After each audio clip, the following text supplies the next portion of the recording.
Hi there, my name is Susie Lyle. My name's Alan. I'm the director at Selover Library here in Chesterville. My main role is to, kind of like all the staff here, is to work the front desk for patrons that come in. I've been here since 1999. I've worked at Selover since 2006. The library came about in 1926.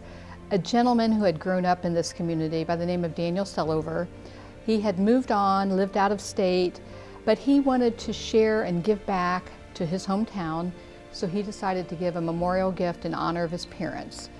Here at Selover, we kind of pride ourselves in thinking outside the box a little bit and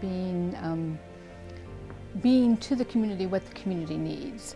So the library does a lot of programming, which is kind of gets beyond the books and movies checkout kind of thing. Currently, everything is really hot with STEM. STEM is science, technology, engineering, and math. We've been fortunate. We've had a lot of community support locally that has funded. LSI has helped us out by funding a Drones in School program. We are the first in the state of Ohio, and it has been very successful. It has a way of getting kids involved. We have 3D printing, which again, a lot of the community is using, and they're just little things that they don't even know that they can make with a 3D printer. And we also have a really strong robotics program, which is very young through high school kids, and it's run in stages. Again, we had some local support for that, and we are very appreciative of that, because quite honestly, we don't have the budget for that sort of thing. But with the help of the community, it's been amazing.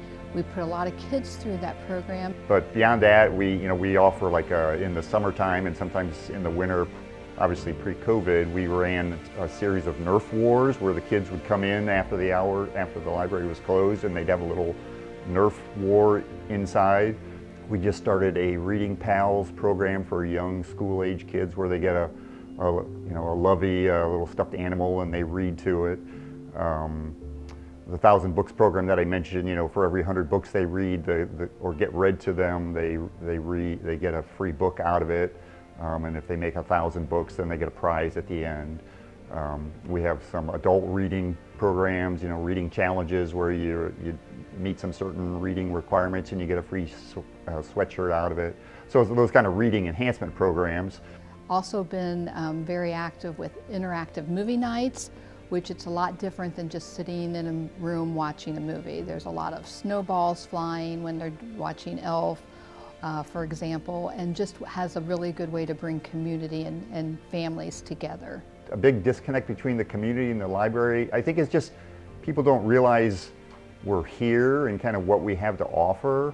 We regularly get people who come in and say, oh, I've never been in here, and I've lived here for 15, 20 years. I drive by here all the time. Selover is kind of like the little best kept secret, and we're really trying to change that because we don't want to be a secret. There were days, I remember when I first started working here, where you would have a line of people waiting to check out. Sometimes that was during special events that we have, like summer reading events, where we'd have a big event once a week, and so you'd get a lot of families in and they all want to check out, and so you have a line. But even other times during normal work days, you'd have a line of people waiting to check out or needing help, and we just don't see that anymore.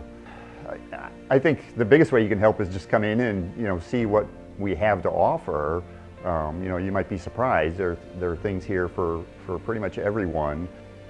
I guess as I look at my time serving as director here at Selover Library, I feel like we have grown and the community has grown and changed and evolved in so many ways.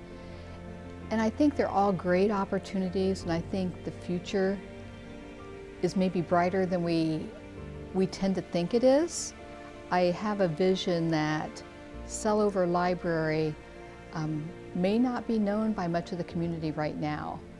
But I think 5 years from now and 10 years from now, I think that will change. I think as the community and the area within Highland School District changes, I think Selover will be even a larger part in building the tomorrow for our community. And I'm excited about that.